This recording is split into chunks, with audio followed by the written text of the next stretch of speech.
While security froze around the screaming boy, a maid's daughter stepped forward with a simple plastic bottle.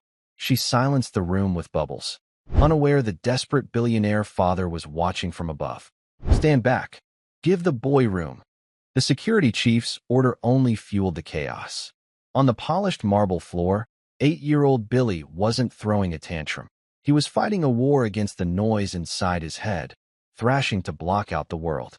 His father, billionaire Robert Hayes, stood frozen, a man who controlled empires but couldn't stop his own son's tears. Into this storm walked Jenny, a maid's daughter with worn sneakers. Ignoring the guards, she reached into her backpack for a small, yellow plastic bottle. As the lobby held its breath, she prepared to do what a fortune couldn't. The boy's scream shattered the heavy silence of the hotel lobby like a hammer hitting glass. Everyone in the marble expanse froze. The receptionists stopped typing. The bellhops halted their carts. Even the dust seemed to hang suspended in the air. In the center of the room, a young boy, no older than 8, lay curled on the polished floor. He was thrashing, his hands pressed hard over his ears as if trying to block out the entire world. Around him, 3 men in expensive dark suits stood uselessly. They looked like statues, terrified of making a move. One of them was shouting into a radio, his voice panicked and loud, which only made the boy scream harder. "Stand back," the head of security barked, pushing a curious guest away. "Give the boy room." Linda, wearing her gray housekeeping uniform, gripped the handle of her cart. Her knuckles were white. She had just finished a 10-hour shift cleaning the penthouse suites and was bone-tired. She looked down at her daughter, Jenny, who was sitting quietly on a bench near the employee exit. Jenny was 10 years old. She had blonde hair braided tightly down her back and eyes that noticed everything. She didn't look scared. She looked focused. "Mom," Jenny whispered. "It's too loud for him." "Hush, honey," Linda said, pulling Jenny closer. "Don't look. It's Mr. Hayes' son. We can't get involved. We'll lose our jobs." But Jenny wasn't looking at the security guards or the angry men in suits. She was looking at the boy. She watched his chest heave. She watched his eyes squeeze shut. She saw the way his fingers clawed at the cold stone floor. "He's not being bad," Jenny said, her voice calm and older than her years. "He's drowning." Before Linda could stop her, Jenny stood up. She didn't run. She didn't shout. She walked with a slow, steady rhythm, her worn sneakers making no sound on the marble. She reached into the side pocket of her school backpack. "Hey," a guard shouted, stepping in her path. "Kid, get back. This isn't a playground." Jenny didn't answer. She didn't even look at the guard. She sidestepped him smoothly, a move her grandmother had taught her. "Never let a wall stop you," Grandma Ruth used to say. "Just find the door." Jenny stopped 5 feet from the thrashing boy. She sat down on the floor. She crossed her legs. She didn't try to touch him. She didn't try to talk over his screaming. She just sat there, small and still in her denim jacket and pink t-shirt. From her pocket, she pulled out a small, yellow plastic bottle. She dipped the wand. She took a deep breath. She blew. 1 bubble. Then 2. Then a stream of them, shimmering with rainbows under the lobby chandelier. The bubbles drifted through the air, ignoring the tension, ignoring the shouting men. One landed on the boy's shoe and popped silently. The screaming cut off instantly. It was replaced by a gasp. The boy opened his eyes. He saw another bubble floating past his nose. He stopped rocking. His hands slowly lowered from his ears. The lobby went completely silent, but this time, it wasn't a fearful silence. It was a stunned one. The men in suits stared. The security guard lowered his arm. Linda held her breath by her cart, terrified and amazed. Jenny blew again. More bubbles. They danced in the air currents. The boy sat up. He reached out a trembling hand. He didn't grab. He just watched a bubble land on his finger. "Blue," Jenny whispered. It was the first thing she had said. The boy looked at her. His eyes were wide and dark. "Blue," he whispered back. "Blue is for the sky," Jenny said softly. "It means you have room to breathe." Up on the mezzanine balcony, looking down through the glass railing, a man stood frozen. He wore a charcoal suit that cost more than Linda made in a year. His face was sharp, handsome, and usually terrifying to his employees.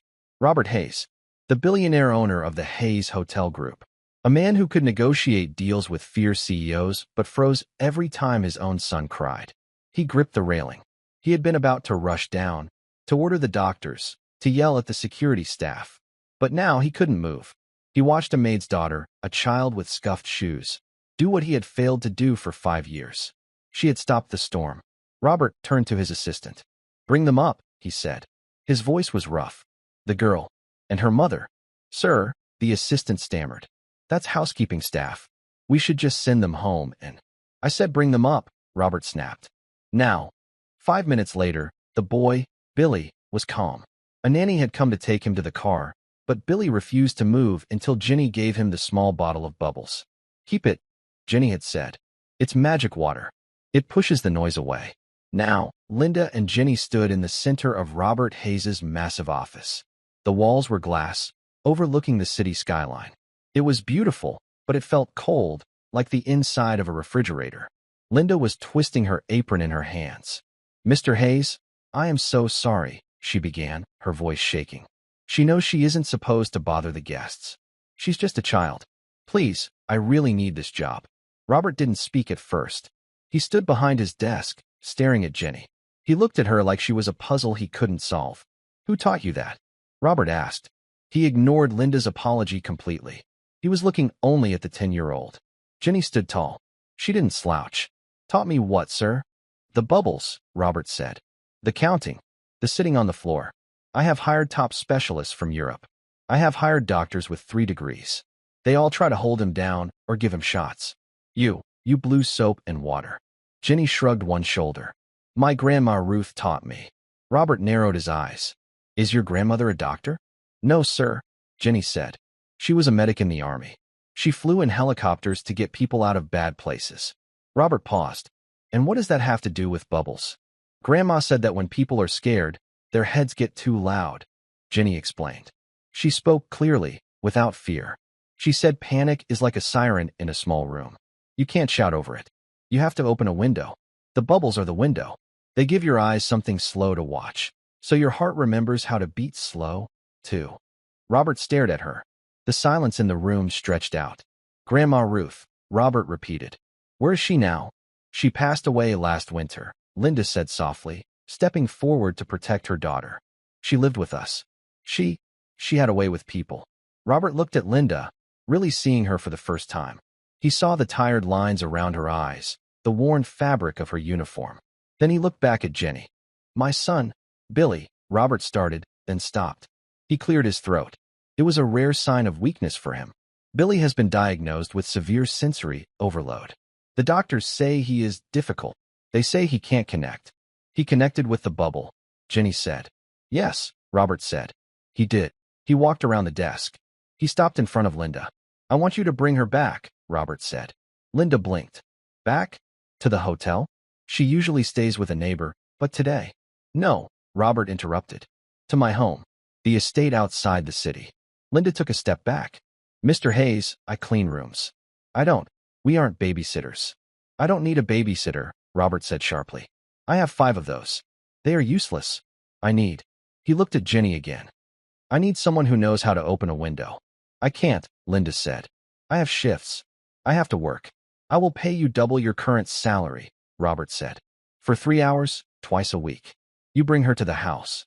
She sits with Billy. That is all." "I'm 10, Jenny said. "I'm not a doctor." "You're better," Robert said. He looked at Jenny with an intensity that made Linda nervous. "You got him to speak." He whispered blue. "He hasn't spoken a word to me in 6 months." The pain in the man's voice was raw. It cut through the fancy suit and the cold office. It was the sound of a father who was out of options. Linda looked at Jenny. Jenny looked back, her blue eyes thoughtful. "Can I bring my drawing pad?" Jenny asked. Robert exhaled. "You can bring whatever you want." "Okay," Jenny said. She looked at her mom. "Mom, it's okay. Billy isn't scary. He's just loud because nobody listens." Linda hesitated. This was crossing a line. The staff manual said never get personal with the owners. But she remembered the look on the boy's face when the bubble popped. And she remembered the bills piled up on their kitchen table since Ruth died. "Okay," Linda whispered. "We'll try." Robert nodded once. Business concluded. But as they turned to leave, he spoke again. "What color were they?"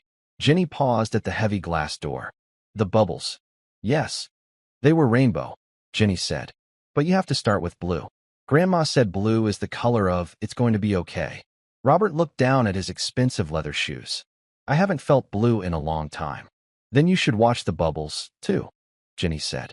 She opened the door and walked out, her backpack slung over one shoulder, leaving one of the richest men in the country standing in silence, wondering when exactly a 10-year-old girl had become the smartest person in the building. 2 days later, Linda's old sedan crunched up the gravel driveway of the Hayes estate. It wasn't a house, it was a fortress. High walls, iron gates, and a mansion that looked like a museum.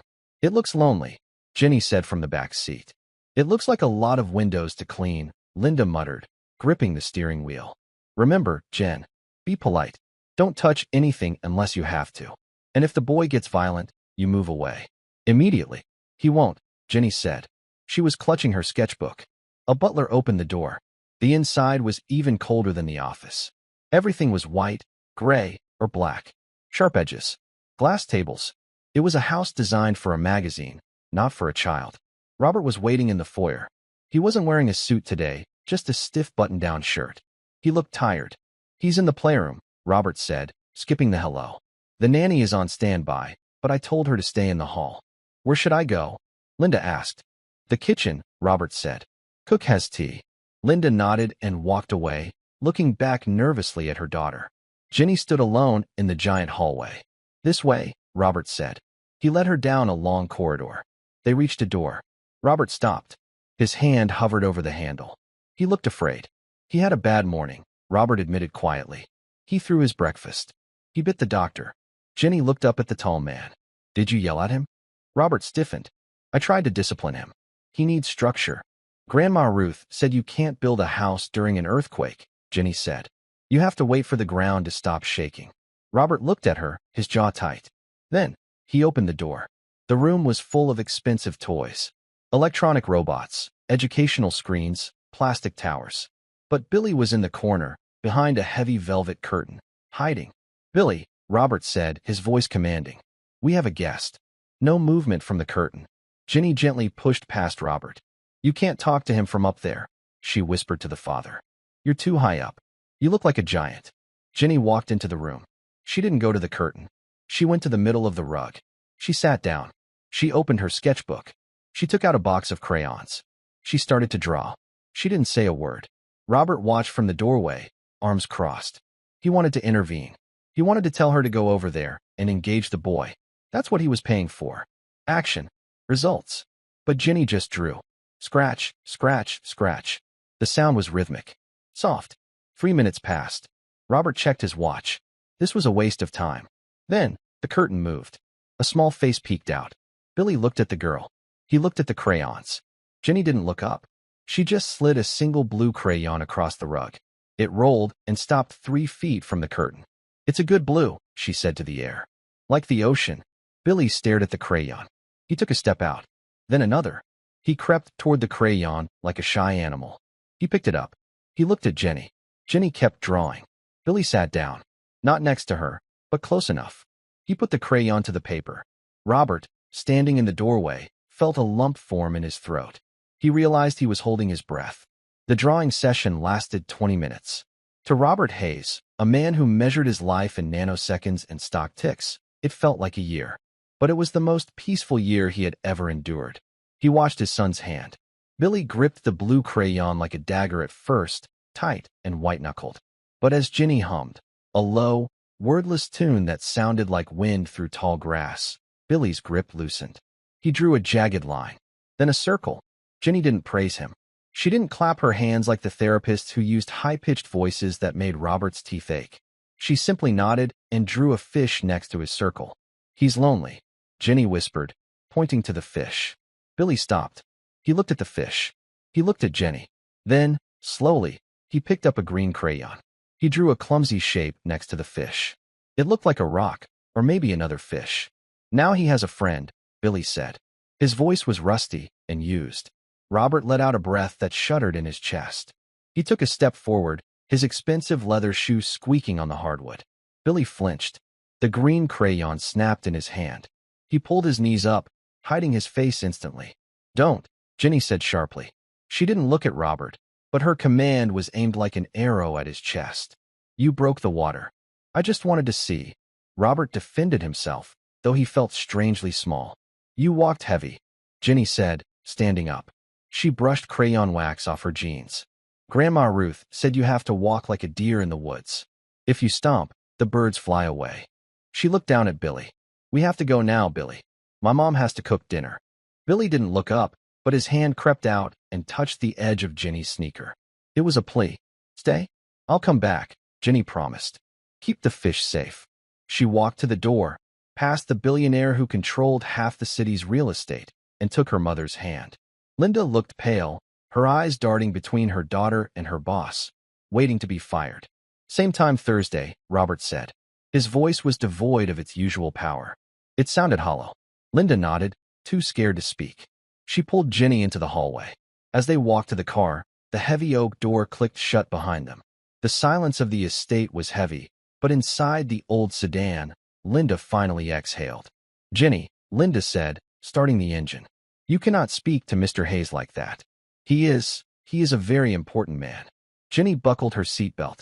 She looked out the window at the manicured gardens that looked too perfect to be real. He's just a dad, Mom. And he's scared. Grandma said fear makes people heavy-footed. They stomp because they don't know where the ground is. Linda sighed, merging onto the highway. Just be careful. We need the money. But more than that, we need to stay invisible. People like them, when they get tired of their new toys, they throw them away. The Thursday session began with a storm. Not outside, but inside. When Linda and Ginny arrived, the house was vibrating with tension. A vase lay shattered in the foyer. The staff looked terrified. Robert met them at the door. He looked like he hadn't slept. His tie was undone, his hair messy. He's in the closet, Robert said abruptly. He won't come out. The new doctor tried to force him to make eye contact. It didn't go well. Ginny frowned. Why did he do that? Because Billy needs to learn to function in the real world, Robert snapped, his patience fraying. He can't hide behind curtains and bubbles forever. I have board members coming next week. I need him to be presentable. Ginny stared at him. You want him to look fixed. I want him to be better, Robert corrected, though his eyes shifted away. Where is the closet? Ginny asked. Robert led them upstairs to Billy's bedroom. It was a massive room, filled with things a boy should love, yet it felt sterile. The walk-in closet door was shut tight. He's been in there for 2 hours, Robert said. I've tried bribing him. I've tried counting to 3. Nothing works. Ginny took off her backpack. She handed it to her mother. Do you have a flashlight? Ginny asked. Robert blinked. A flashlight? I suppose. In the emergency kit. Get it, Ginny said. Robert signaled to a maid, who scurried off and returned a minute later with a heavy tactical flashlight. Ginny took it. She walked to the closet door. She didn't knock. She sat down on the floor outside the door. She turned the flashlight on, aimed it at the ceiling, and began to make shadow puppets with her hands. A rabbit. A bird. A wolf. The wolf is hungry, Ginny said loudly to the closed door. But he can't find his pack. It's too dark in the woods. Silence from the closet. He thinks he's alone. Ginny continued, moving her fingers so the shadow wolf opened its mouth. But the moon is watching him. The moon isn't angry. The moon is just waiting. A small sound came from inside. A shuffle.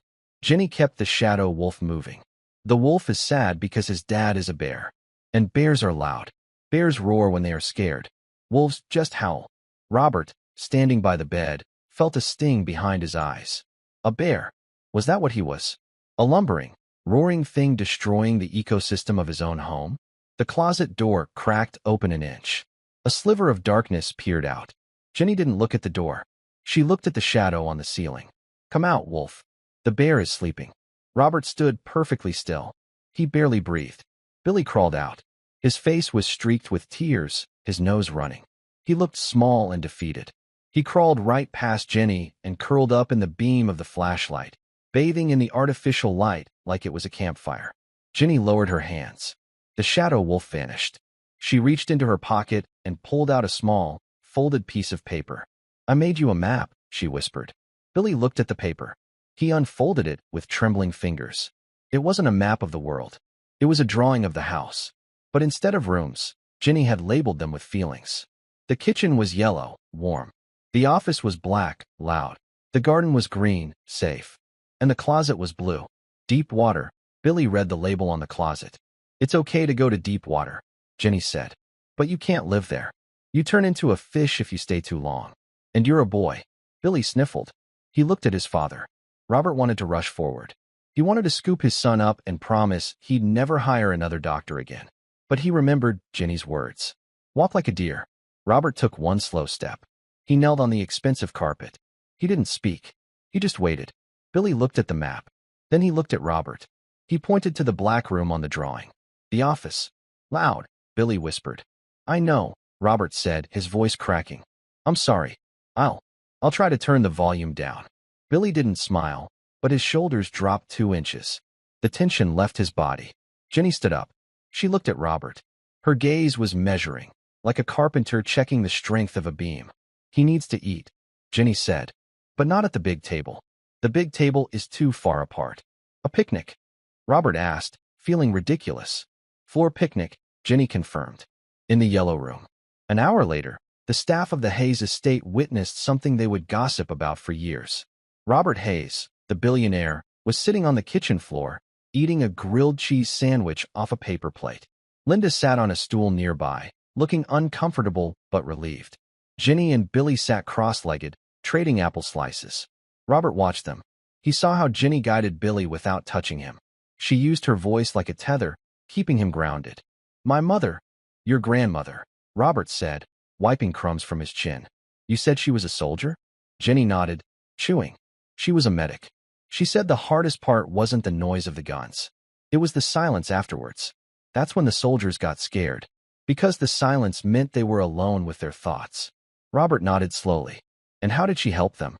She told them stories, Ginny said. She said stories are like ropes. You throw them to someone in a hole, and they can climb out. You're very wise for 10, Robert murmured. I'm not wise, Ginny said simply. I just listen. Most people talk so they don't have to hear the quiet. Billy likes the quiet. You just have to learn to like it too. Robert looked at his son. Billy was actually eating. He hadn't thrown a plate. He hadn't screamed. He looked content. A dangerous thought began to form in Robert's mind. A hope. He had a gala next week. The Hayes Foundation annual dinner. Every major investor, rival, and press outlet would be there. For years, rumors had circulated that his son was unstable, a liability to the family legacy. If he could bring Billy, if he could show them this calm, improved boy, it would silence the critics. It would prove the Hayes bloodline was strong. He looked at Ginny. She was the key. Ginny, Robert said, his voice taking on that smooth, negotiating tone he used in boardrooms. Next Saturday is a very special night. There is a party here. A quiet party. He lied quickly, seeing her frown. Music. Food. I was wondering if you would come. As a guest. And bring Billy. Linda stiffened on her stool. Mr. Hayes, a party? Crowds are his trigger. He's better, Robert insisted, gesturing to the calm boy. Look at him. He's fine.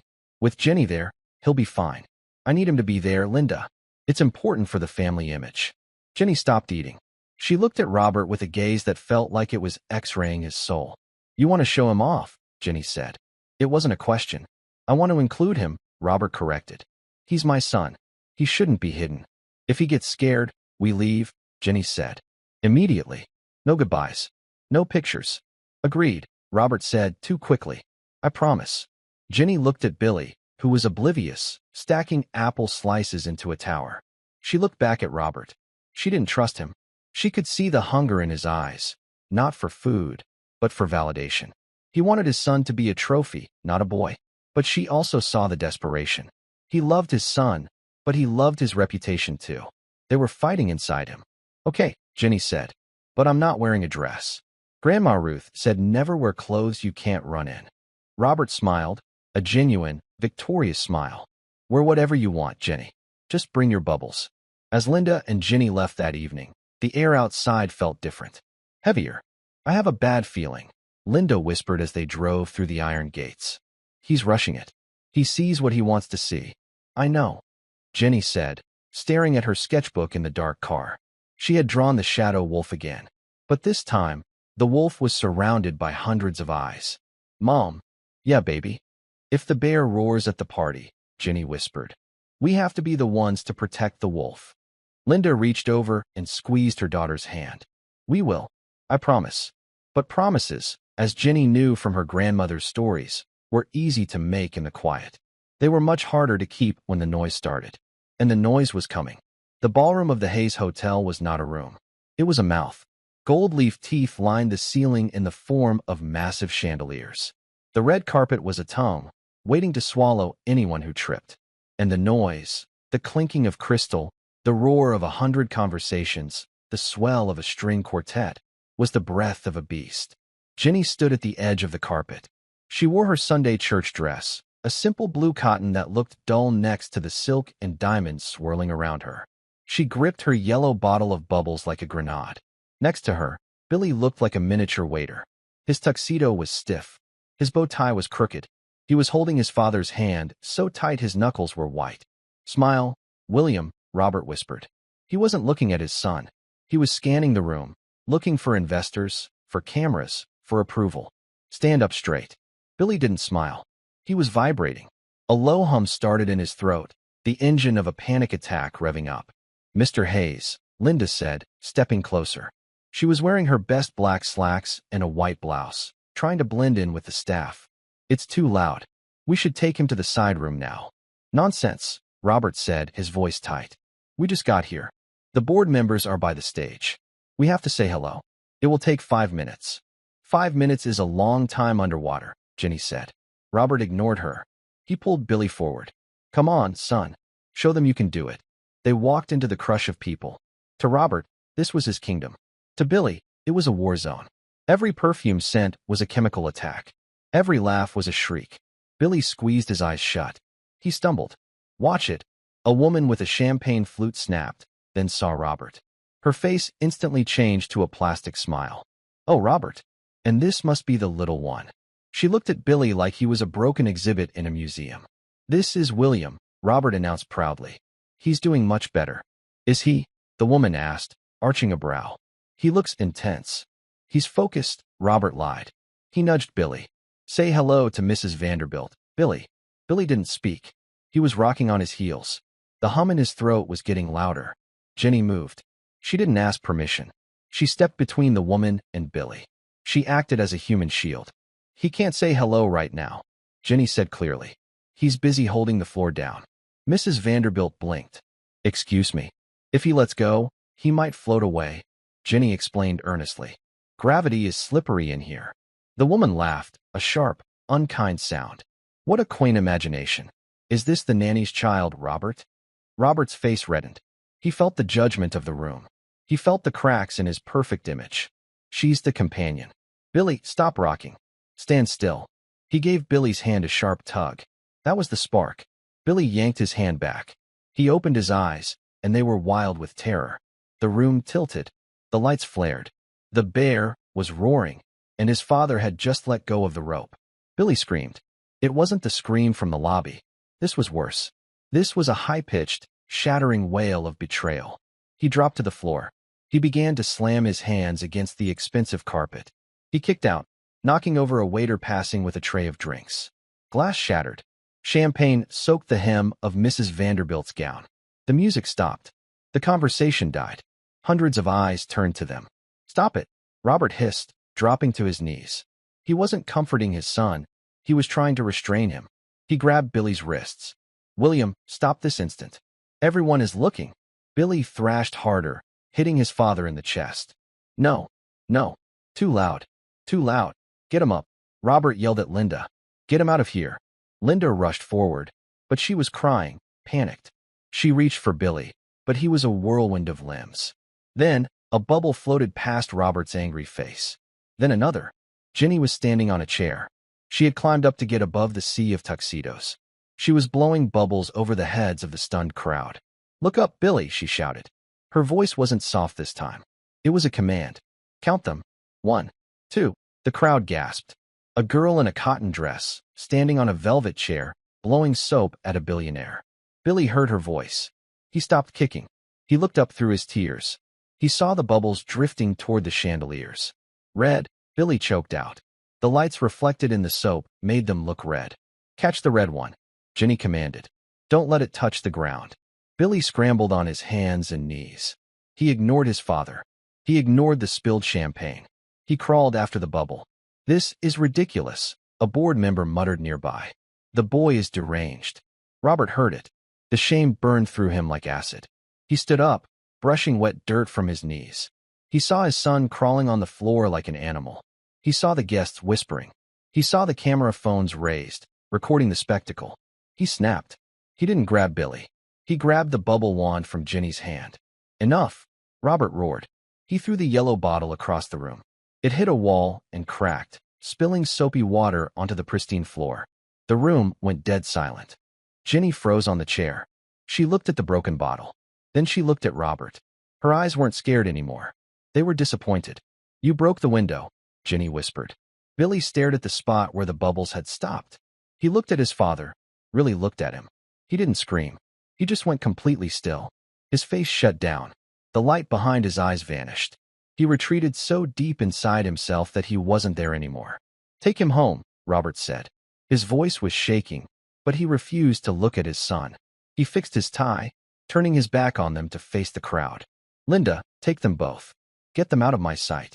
Mr. Hayes, Linda started, her voice trembling with anger. Now, Robert barked. Before he humiliates me further. Linda grabbed Jenny off the chair. She scooped up Billy, who was now limp as a rag doll. She didn't look at her boss. She walked out of the ballroom, her heels clicking a furious rhythm, carrying the broken boy and her daughter away from the gold-toothed mouth of the hotel. The drive back to the estate was silent. Not a peaceful silence. A dead silence. When they arrived, the house was dark.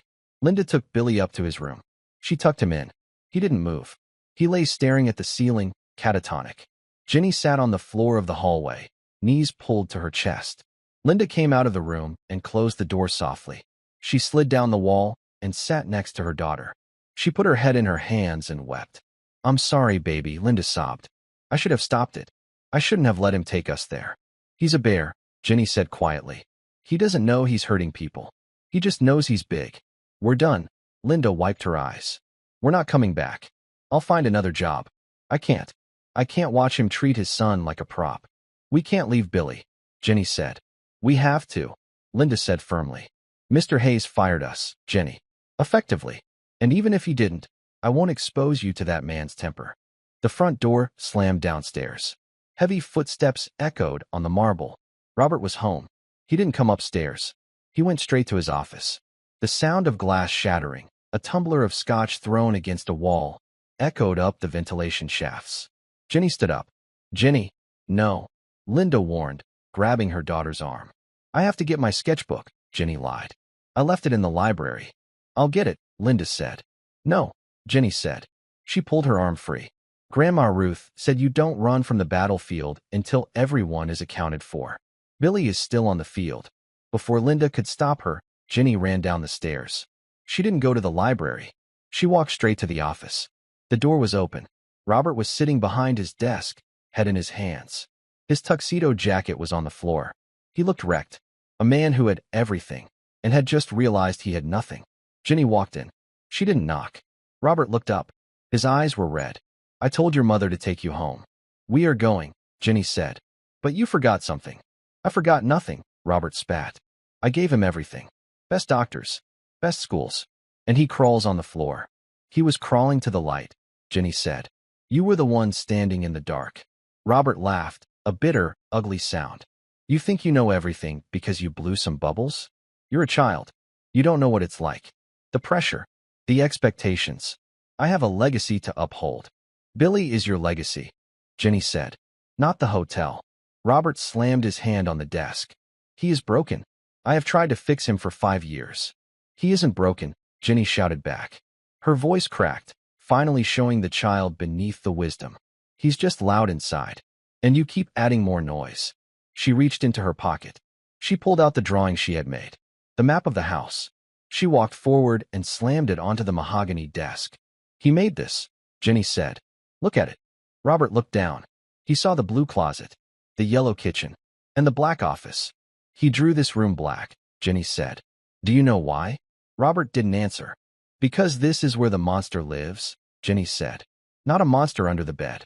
The monster who thinks being perfect is more important than being happy. She turned to leave. Wait, Robert whispered. Ginny stopped, her hand on the doorframe.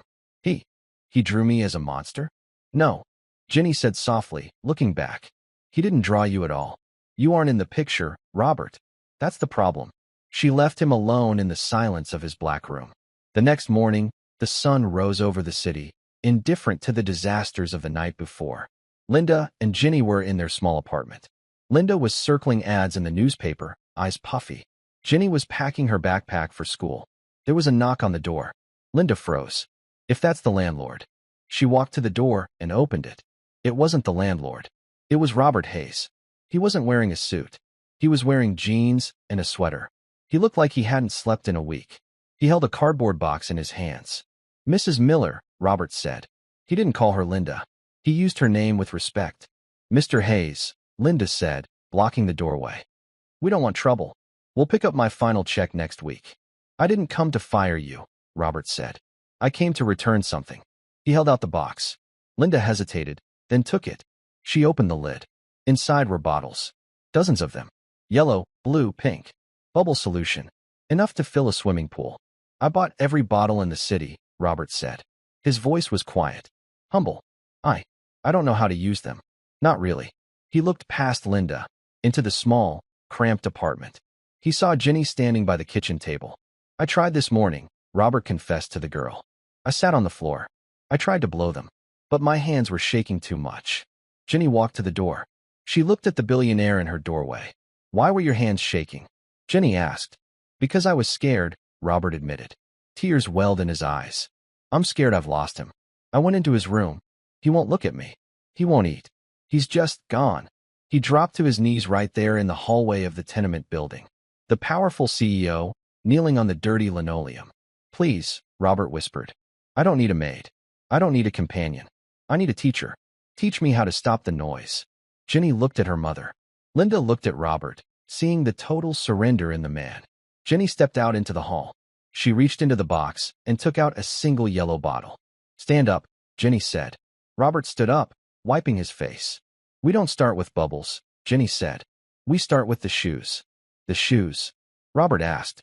Take them off, Ginny said. You can't walk like a deer in Italian leather. Robert looked down at his feet. Then, without a word of protest, he kicked off his expensive loafers. He stood in his socks. Okay, Ginny said, taking his hand. It was a small hand in a large one, but her grip was the stronger one. Now we go back. But this time, we enter through the kitchen. The yellow room. Why? Robert asked. Because, Ginny said, leading him toward his car. You're hungry, and you can't fix a heart on an empty stomach. The kitchen staff of the Hayes estate had seen many things. They had seen foreign dignitaries drunk on vintage wine. They had seen chefs fired for undercooking a steak by 10 seconds. But they had never seen Robert Hayes, the owner of the empire, standing in his socks, asking where the frying pan was. Sir, the head chef asked, his toque nearly falling off in shock. I can prepare a souffle. Or a poached. No, Robert said. He looked down at his socks. He wiggled his toes on the cold tile. It felt grounding. I need bread. And cheese. And butter. He looked at Linda. And instructions. Linda stepped forward.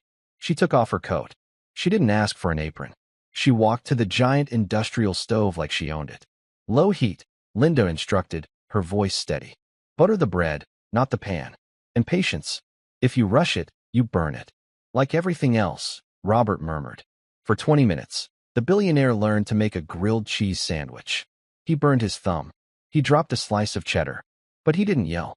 He didn't check his phone. He focused on the golden crust forming on the bread with the same intensity he usually saved for mergers. Ginny sat on the counter, swinging her legs. She watched him. She was grading him. It's crooked, she noted. It's rustic, Robert countered, a small smile touching his lips. It felt strange to smile. His face muscles weren't used to it. When the sandwiches were done, Robert put them on paper plates. He didn't ask the maids to carry them. He picked up 2 plates. Where is he? Robert asked. The library, the nanny whispered from the doorway. He's under the main desk. He has the scissors. Robert froze. The old fear spiked. Scissors. Danger. Liability. He looked at Jenny. He's making snowflakes, Jenny said calmly.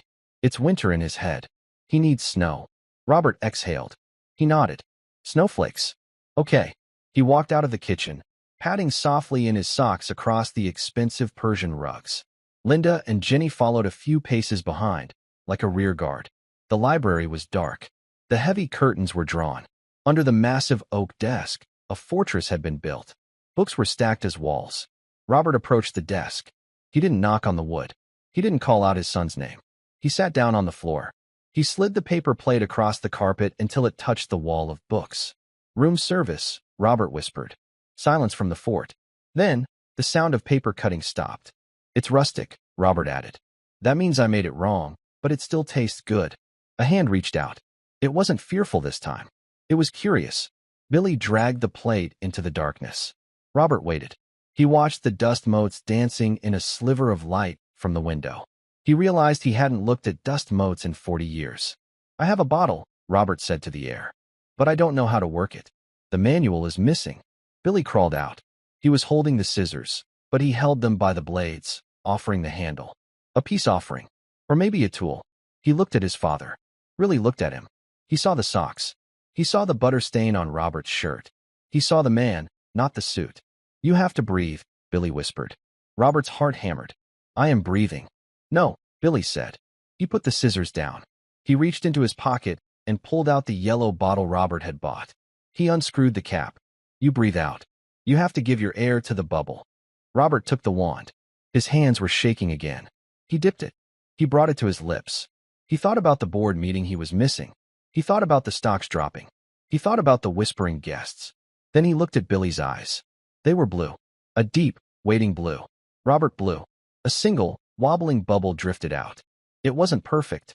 It was lopsided. It floated between them, catching the dim light. Billy didn't pop it. He watched it rise. "It's heavy," Billy said. "Why?" Robert asked. "Because it has your worries inside," Billy said seriously. But they float away. The bubble hit the ceiling and popped. Gone. Robert felt a weight lift off his chest that he hadn't realized was crushing him. He slumped against the desk. A laugh bubbled up in his throat. A wet, choked sound. "I'm sorry, Billy," Robert said. He didn't look at the boy. He looked at the wet spot on the ceiling. "I wanted you to be like me. But I don't even like me." Billy scooted closer. He leaned his head against Robert's shoulder. It was a light touch, barely there, but it anchored Robert to the earth. "I like you," Billy whispered. "When you're quiet." Linda stood in the doorway, tears streaming down her face. She reached for Jenny's hand, squeezing it tight. "You did it," Linda whispered to her daughter. "You fixed it." Jenny shook her head. She pulled her hand away gently and opened her sketchbook. She turned to the back page. "I didn't fix anything, Mom," Jenny said. Her voice was old again, carrying the weight of Grandma Ruth's war stories. The radio wasn't broken. It was just tuned to the wrong station. An hour later, the dynamic of the house had shifted permanently. The bear was no longer roaring. The bear was eating a grilled cheese sandwich on the floor. Robert looked up at Linda. "I meant what I said. About the job." Linda stiffened. "Mr. Hayes, I appreciate the offer, but I can't be a nanny. I have my own daughter to raise." "I don't want a nanny," Robert said. He wiped his mouth with a napkin. "I fired my personal assistant this morning. The one who told me to send you away." Linda blinked. "Okay. I need someone who understands that people are not assets," Robert said. "I need someone who can tell me when I'm walking heavy. I want you to run the house. Not clean it. Run it. Manage the staff. Manage the schedule. And most importantly, manage me." He looked at Jenny. "And the consultant fee for your daughter will be substantial. In the form of a scholarship. Any school. Any college. Forever." Linda looked at the room. It was still a cold museum of a house, but it felt warmer now. The ice had cracked. "I have conditions," Linda said, finding her voice. "Name them," Robert said immediately. "No more galas for Billy until he asks for them," Linda said. "And Jenny comes with me. She does her homework here. But she isn't an employee. She's a child." "Agreed," Robert said. "And," Linda added, a small smile appearing, "you have to learn to cook something other than cheese." Robert laughed. "We can work on that." He turned to Jenny. "One question.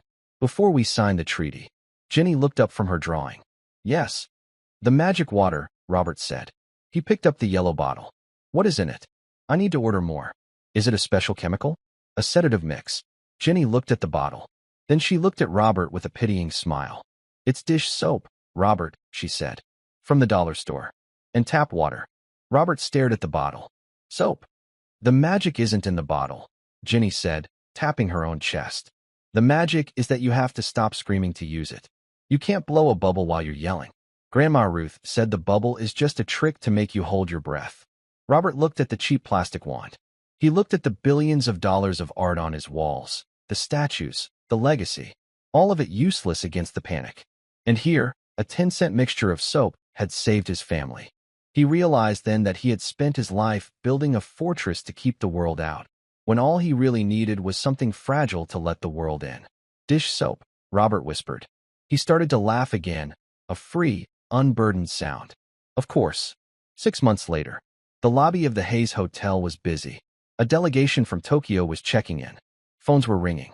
In the center of the lobby, the spot where the boy had once screamed was empty. But on the mezzanine level, looking down, stood 2 figures. Robert Hayes wore a suit, but his tie was loose. Beside him stood Billy. Billy wasn't hiding. He was wearing noise-canceling headphones, but he was watching the people. He held a small sketchbook. Too fast, Billy said, pointing at a bellhop running with bags. I'll tell him to slow down, Robert said, making a note on his phone. Good catch. And him? Billy pointed to a manager yelling at a maid. Red face. Loud. Unacceptable, Robert agreed. I'll handle it. They were a team now. The sensory consultant and the CEO. Billy saw the friction points that Robert was too busy to notice. Linda walked up behind them, holding a clipboard. She looked sharp, confident. Board meeting in 10 minutes, Robert. Jenny is in the break room teaching the staff how to open windows. Thank you, Linda, Robert said. He turned to go, but Billy tugged his sleeve. Dad, Billy said. Yes, son. Look. Billy pointed down to the lobby floor. A little girl, maybe 5 years old, was crying. She had dropped her ice cream. Her mother was dragging her by the arm, stressed and angry. The girl was wailing, that breathless, panicked sound that Robert knew too well. Robert froze. The old instinct was to call security, to remove the disturbance. But he felt the weight of the yellow bottle in his suit pocket. He never went to a meeting without it. He looked at Billy. Billy nodded. Go, Billy said. She's drowning. Robert Hayes, billionaire, took the stairs 2 at a time. He didn't run. He walked with a steady, rhythmic pace, like a deer in the woods. He reached the crying girl. The mother looked up, terrified to see the owner. I'm so sorry, Mr. Hayes, the mother cried. She's just... It's okay, Robert said softly. He knelt down on the marble. His expensive suit trousers touched the floor. He didn't care. He reached into his pocket. He pulled out the yellow bottle. Hey, Robert whispered to the crying girl. She hiccuped, looking at him with wide, wet eyes. It's loud in here, isn't it? Robert asked. The girl nodded. I know a trick, Robert said. But I need help. My hands shake sometimes. He held out the wand. Can you help me make a window? The girl reached out. The lobby went silent. The staff watched. Linda watched from the balcony, smiling. Robert took a deep breath. He blew. 1 bubble. Shimmering, fragile, and perfect. It floated up, past the angry mother, past the security guards, rising toward the glass ceiling. Blue. The little girl whispered, her tears stopping. Yes, Robert said, watching the bubble rise. Blue means the sky is open. He watched it float higher, carrying the silence with it, a tiny sphere of peace in a chaotic world. He knew it would pop. They always did. But that was okay. He had plenty of soap. And we'll leave them there, watching that single bubble rise toward the glass ceiling. Just as Jenny created a moment of silence in that chaotic lobby. I hope this story gave you a brief window of peace in your own day. I'd love to know where you found your quiet moment while listening.